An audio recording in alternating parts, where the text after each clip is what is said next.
Good morning, everybody.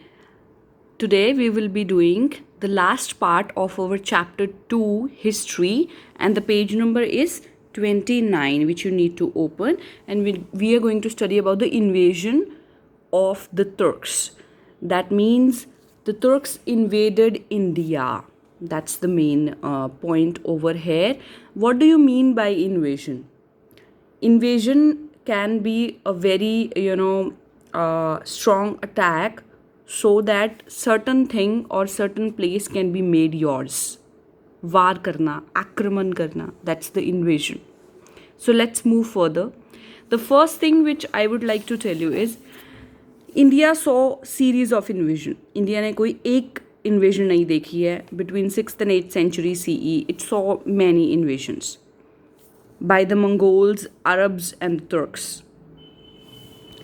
How did the Arabs invaded? When did they invaded? और उन्होंने कहाँ से invade करा? 7th century में around, Arabs they wanted to expand their territory of Persia, from Persia and Europe. They went to North Africa and countries of Asia.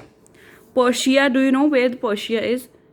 It's where the countries like Iran, Iraq are there. That's the area of Persia. Earlier it was used Persia, named as Persia. Europe, as you're already aware, Italy, France and all such. So this is Europe. So they expanded their territory towards North Africa and countries of Asia. So what did they do was, how did they enter India? India कैसे enter हुए? In 712 CE, present day Pakistan, Sindh, earlier Pakistan area that was called Sindh, उसको उन्होंने conquer करा. They entered through into Indian Peninsula. Indian Peninsula में they entered. The traders, जो traders trade करते थे, earlier they used to come, Arabs पहले normal आते थे. How did they used to come? They came as traders, seamen, merchants to the western and the southern coasts of India to watch the wealth of India. India की wealth was very very impressive. Then the traders, those who traveled Iraq and Egypt, वो आगे जाके they used to tell, वो north western passes in Himalaya and Hindu Kush से pass करते थे. They used to tell about the wealth of Indian kings. वो Indian kings की wealth बताते थे. That means खबर उधर तक पहुँचने लगी that India is really really rich country. Political conditions India की बहुत अच्छी थी. अबंडेंस ऑफ नेचुरल रिसोर्स था.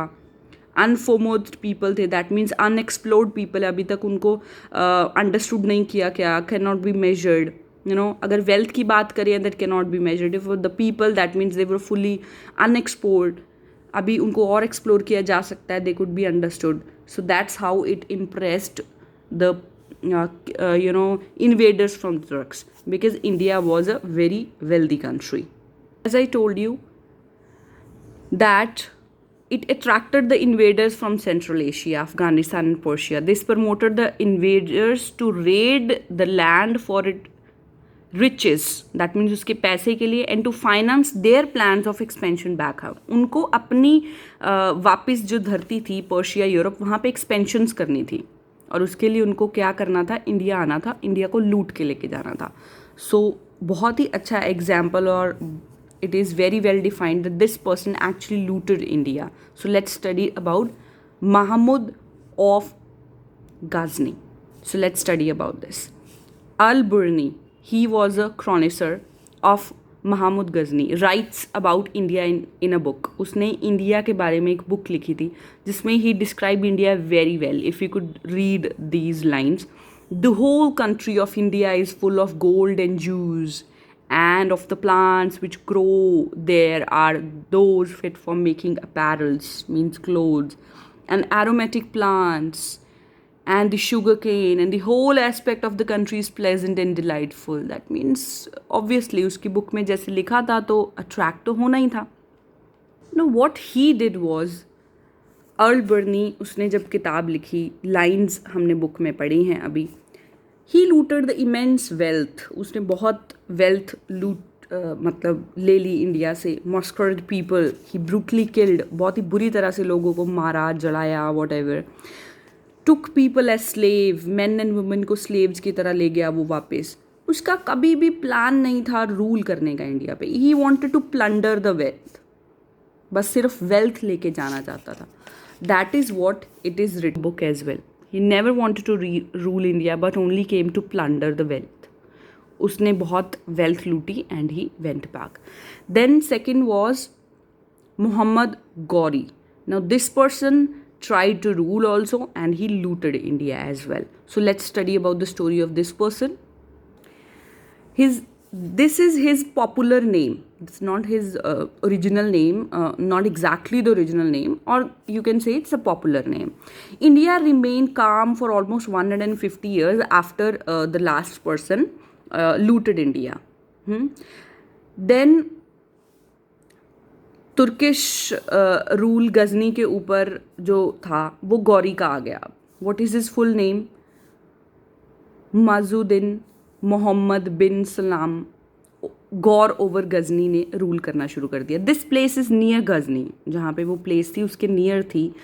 इसने अब इसके ऊपर रूल करना शुरू करा. That means the last ruler, उसका रूल अब कौन कर रहा था? गौरी. वहाँ पे इन 1173 CE में उसने ये वाला पार्ट कॉन्कर कर लिया. मीन्स वहाँ पे राज कर लिया. फिर उसने टर्न, कौन सी टर्न, किधर टर्न हो गया? अभी उसका focus towards India. Obviously he also knew about the wealth of India. उसको भी यही था कि मुझे भी इंडिया के ऊपर रूल करना है.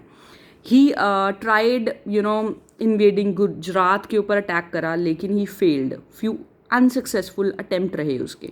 But he ultimately was successful with Punjab and Sindh, Pakistan and near this Punjab. Now this person, he united with Mongols, the other ones from their area. He united with them under the genius military leadership. Changez Khan, आपने शायद ये पहले भी सुना होगा. Changez Khan उसने अपना rule setup करा from Black to Sea to Siberia in Russia and the Tibet in the south. उसने बहुत अच्छा अपना रूल सेटअप करने की कोशिश करी. Changez Khan, he was a ruthless leader. उसने बहुत लोगों को मारा. रुथलेस लीडर था. अल्टीमेटली उसने जब पंजाब सिंध कवर करा लेकिन उसके बाद दिल्ली सल्तनत ने उसको रोक दिया था. That's what his story was. This Genghis Khan person was a ruthless leader who invaded many countries including India. उसने इंडिया को भी एक्चुअली में ऐसे ही इन्वेड करा. उसने काफ़ी कंट्रीज करी because he was a ruthless person. तो वैसे he was genius military leader. उसकी लीडरशिप बहुत अच्छी थी. नाउ द क्वेश्चन इज, हमें ये सब पता कहाँ से चलता है? From where are we getting to know this? From where did we get to know about the Cholas and everything? So the answer is clear. Sources of knowing the history of medieval period. We got to know it from the sources which were there of the medieval period. So that's what it is written in the answer of Robonum, that there were many sources like inscriptions on the wall of temple, books written by the chroniclers, the biographies written by the coast historians. There were chief sources of knowing the history. So there are few examples. South Indian Kings के बारे में they have taken up the example कि इनकी inscription कहीं पे लिखी हुई थी. The inscription on the wall of the temple built by the Chola describe their administration. उनकी administration describe the inscription written on the walls of this temple. Sundravarda temple in Uttaramerur in Changalpur district, Tamil Nadu, gives detail of mode of election of village assembly. ऐसे करके inscription कुछ लिखी होती थी. If you could see that all those who wish to become, जिसने भी सभा का मेंबर बनना है, whosoever wants to wish to become सभा का member, there were few rules. They should have their own homes, they should have land, 35 to 70 years of age should be there, knowledge of Vedas is required, administrative matters may they should be having some knowledge and should be honest. Anyone who has become the member in last 3 years is not allowed to become the member now. Anyone who has not submitted his accounts, वो और उसके relatives could not contest in the elections. So that's how the inscriptions was written, if you could see this. Fine. Kannada inscription is also written. These inscriptions tell us about the administration of the king and the sale deeds of the land grants given by the king and so on. So similarly, ऐसे ही करके through inscriptions और सम text और सम biographies, chroniclers, ये सारी चीज़ें से हमें पता चलता था that this is how the history was during the medieval period. Thank you. So here we finish our chapter number 2 of history. Thank you. There are 2 questions. What was the motive behind Mahmud of Ghazni to attack on India? Obviously, what was his motive? If you could see, to loot the wealth. Expansion plan थे उसके अपने. Then his second question, write how inscriptions are a valuable source of study. Obviously, they are valuable. They are very, very valuable. We get to know about many things from these sources, and we will be discussing these questions in detail. Thank you. So here we finish our chapter.